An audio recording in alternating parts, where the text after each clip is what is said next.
Hello guys, welcome to my physical classes में आपका बहुत बहुत स्वागत है। आज हम आपको खेलों में लगने वाले चोट के कारण बताएंगे। किन किन कारणों से खेलों में चोट लग सकती है। फर्स्ट पॉइंट, गलत तरीके से वार्म अप और कूल डाउन। किसी भी एथलीट गतिविधि से पहले वार्म अप व स्ट्रेच और वर्कआउट के बाद कूल डाउन करना जरूरी होता है। कभी भी हम गेम में प्रैक्टिस करते हैं तो हमें वार्म अप प्रैक्टिस करने से पहले वार्म अप और स्ट्रेच करना बहुत ही जरूरी है, वरना क्या होगा, हमारे बॉडी में दिक्कत आ सकती है। जब तक मसल्स गर्म नहीं होगी तो मसल्स क्या होगा, मसल्स में स्ट्रेच आ जाएगा, जिस कारण हमें इंजरीज हो सकती है। और प्रैक्टिस के बाद हमें कूल डाउन करना बहुत जरूरी होता है, क्योंकि कूल डाउन नहीं करेंगे तो बॉडी क्या होगी, टाइट टाइट रहेगी। कूल डाउन का मतलब ये हो जाता है कि शरीर जो है ना, प्रैक्टिस से पहले समार आ जाता है, मतलब उनका टेम्परेचर जो है ना बिल्कुल सिंपल आ जाता है जैसे पहले था, जिसके कारण अगले दिन हम अच्छी तरीके से प्रैक्टिस कर सकते हैं। सेकंड पॉइंट, गलत कपड़े और जूते का चयन। गलत कपड़े और जूते के चलते खेल के दौरान चोट पहुंच सकती है। आपको आपको क्या बोलते, खुले ढीले ढीले कपड़े पहन के प्रैक्टिस करनी चाहिए, क्योंकि जो होती है हमारे शरीर की जो गर्मी होती है वो बाहर निकल सकती है। और ऊंची एड़ी के जूते नहीं पहनने चाहिए, क्योंकि ऊंची एड़ी के जूते क्या बोलते हैं, हमें चोट के लिए ज्यादा खतरे बन सकते हैं। थर्ड पॉइंट, फिटनेस के स्तर। अगर कोई व्यक्ति अच्छी तरह से फिट नहीं है तो वह जल्दी ही थक जाएगा, उसमें अधिक गलतियां होगी, जिससे चलते उसे चोट लग सकती है। वही अच्छी फिटनेस वाला व्यक्ति कम फिटनेस वाले व्यक्ति की तुलना में काफी कम थकेगा। कहने का मीनिंग है, जो कम फिटनेस वाला व्यक्ति होता है उसको जल्दी थकान हो जाएगी और उसको क्या बोलते हैं, ज्यादा गलतियां करेगा वो प्रैक्टिस करने में। इसके चलते जो ज्यादा फिटनेस वाला व्यक्ति है वो थकाई भी कम होगी उसको, और वो क्या बोलते हैं, गलतियां भी नहीं करेगा प्रैक्टिस करते। खराब पोषण। विटामिन डी, कैल्शियम और फास्फोरस की कमी से हड्डियां फ्रैक्चर हो सकती है। यदि खिलाड़ियों का आहार उसकी आवश्यकता से कम है तो चोट लगने की संभावना हो जाती है। कहने का मीनिंग है, अगर कोई व्यक्ति हार्ड प्रैक्टिस करता है तो उसको क्या होता है, वैसे ही खाना देना चाहिए। अगर वो क्या बोलते हैं, उसको प्रैक्टिस कम कर रहा है तो उसी हिसाब से उसको पोषण लेना चाहिए। अगर ज्यादा कर रहा है तो उसे ज्यादा पोषण लेना चाहिए। अगर ज्यादा पोषण नहीं लेगा तो बॉडी में इंजरीज आ सकती है। फिफ्थ पॉइंट, पर्यावरणीय कारक। यदि खेल के दिन बारिश या बर्फबारी होने लगे जिससे पिच पर कीचड़ हो जाएगा, ऐसी स्थिति में खिलाड़ी खेलने के अलग तरीके अपनाएगा, जिससे उसे चोट लग सकती है। मतलब कहने का भी नहीं है, पर्यावरण कारक में जैसे मान लो पिच खराब होगी, बारिश होगी उसमें, अगर उसी बंदे को भाई खेलना है, मैच खेलना है उसी पिच पे, तो क्या बोलते हैं, दूसरे तरीके अपनाएगा, जिससे उसको चोट लग सकती है। सिक्स पॉइंट, अनुपयुक्त खेल मैदान या खराब रख रखाव। यदि मैदान उबड़ खाबड़ हो, उस पर कूड़ा करकट फैला हो, जमीन फिसलकर हो, इसके चलते भी चोट लग सकती है। कहने का मीनिंग है, जब ग्राउंड उबड़ खाबड़ हो या खड्डे हो, उसमें कोई बच्चा प्रैक्टिस करेगा तो उससे क्या होता है, चोट लग सकती है। सातवां पॉइंट है, अत्यधिक ठंड या गर्मी।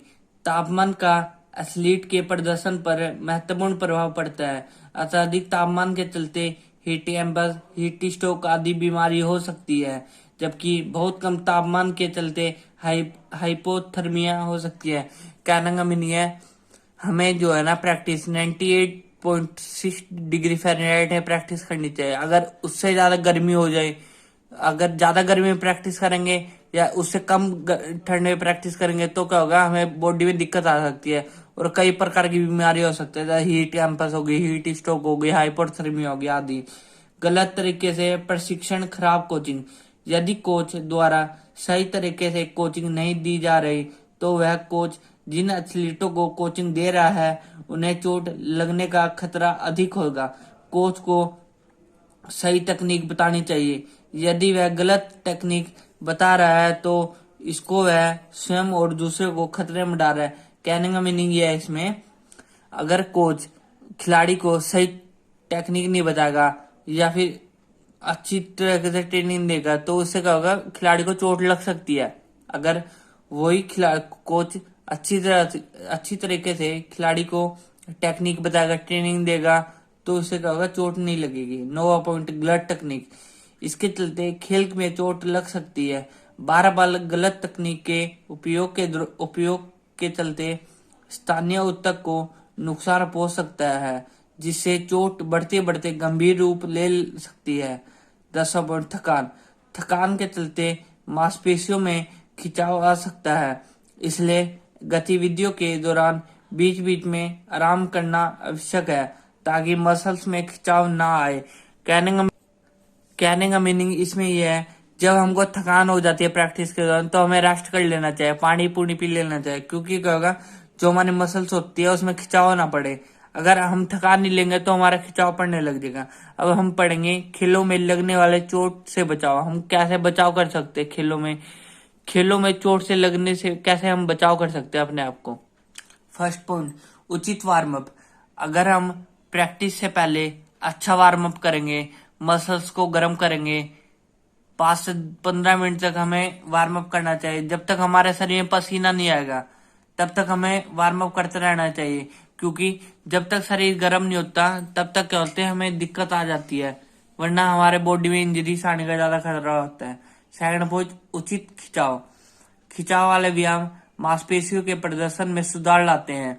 यह लचक को बढ़ाता है, नई चोट के लगने और पुरानी चोट के बढ़ने की संभावना को कम करता है। यदि याद रखें कि केवल तभी खिंचाव करें जब आपकी मांसपेशियां गर्म हो। मतलब हमें खिंचाव स्ट्रेच बॉडी में कब करना चाहिए, जब हमारी मसल जो है ना गर्म हो रही है। और खिंचाव क्या करता है, लचक पैदा करता है, और खिंचाव से क्या होता है, हमारी बॉडी में इंजरीज नहीं आ पाती। थर्ड पॉइंट, सही तकनीक पर ध्यान दे।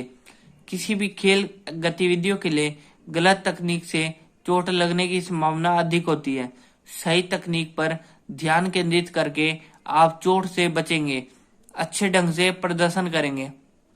कहने का मीनिंग है, हम कोई भी गेम खेल रहे हैं, कोई भी खिलाड़ी कोई भी गेम खेलता है तो उसे अच्छी टेक्निक आनी चाहिए। अगर वो टेक्निक गलत करेगा तो उससे क्या होगा, बॉडी में इंजरी आएगी। अगर टेक्निक को अच्छी करेगा तो इंजरी के कम संभावना होती है। फोर्थ पॉइंट, संतुलित आहार।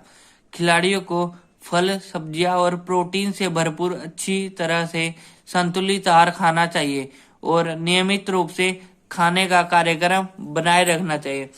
कहने का मीनिंग ये है, इसमें हम जैसी प्रैक्टिस करते हैं उसी हिसाब से हमको भोजन करना चाहिए। अच्छे प्रोटीन लेने चाहिए, फल खाने चाहिए, सब्जियां खाने चाहिए। क्योंकि हमारी बॉडी में कोई दिक्कत ना है। अगर हम प्रैक्टिस हार्ड कर रहे हैं और खाना कम खा रहे हैं तो क्या होगा, हमारी बॉडी में इंजरी आ सकती है। ठीक है, जिसके चलते हमें अच्छा भोजन करना चाहिए। पर्याप्त जल सेवन।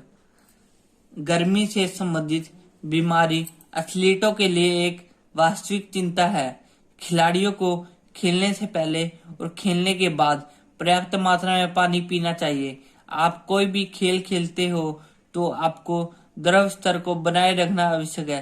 कहने का मीनिंग है, हमें प्रैक्टिस करने से पहले और प्रैक्टिस करने के बाद पानी जरूर पीना चाहिए, क्योंकि वो क्या होता है, हमारी बॉडी में डिहाइड्रेट को बनाए रखता है। 6 पॉइंट, शरीर को उचित प्रकार से ठंडा करना। अपने व्यायाम के बाद कूलिंग डाउन अवश्य करें। ऐसा करने से आपको शरीर से अपशिष्ट पदार्थ बाहर निकल जाते हैं। सामान्य रूप से कूल डाउन तीव्रता वाले व्यायाम होते हैं, जैसे जॉगिंग अथवा साइकिलिंग चलाना।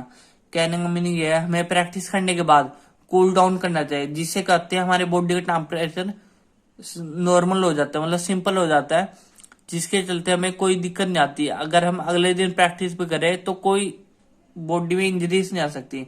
अगर हम कूल डाउन नहीं करेंगे तो हमारी बॉडी में इंजरी आ जाएगी। 7वां पॉइंट, उचित आराम। सभी उम्र के एथलीट को अभ्यास, खेल और प्रतिस्पर्धा के बीच आराम करने की आवश्यकता होती है, लेकिन कई एथलीट सोचते हैं कि वह जितना अधिक अभ्यास करेंगे उतना ही अच्छा खेलेंगे। यह एक गलत धारणा है। आराम आपको मजबूत बना सकता है। थकान अथवा किसी प्रकार की चोट लगने पर व्यायाम करने से बचे। युवा एथलीट में देखा जाने वाली सबसे आम चोट अति प्रयोग की है। बहुत सारे खेल और पर्याप्त आराम नहीं। कहने का मीनिंग इसमें यह है, जितने भी खिलाड़ी होते हैं उनको क्या होते हैं, प्रॉपर रेस्ट लेना पड़ता है। अगर वो रेस्ट अच्छी तरीके से नहीं लेंगे तो क्या होगा, बॉडी में इंजरी आ जाएगी। और जो आराम होता है ना, रेस्ट हमारा, वो क्या होता है, थकान को दूर करता है। ठीक है, जो आज हमने नोट्स में पढ़ा है उसको बच्चों नोट कर लेना। Thank you for watching my video.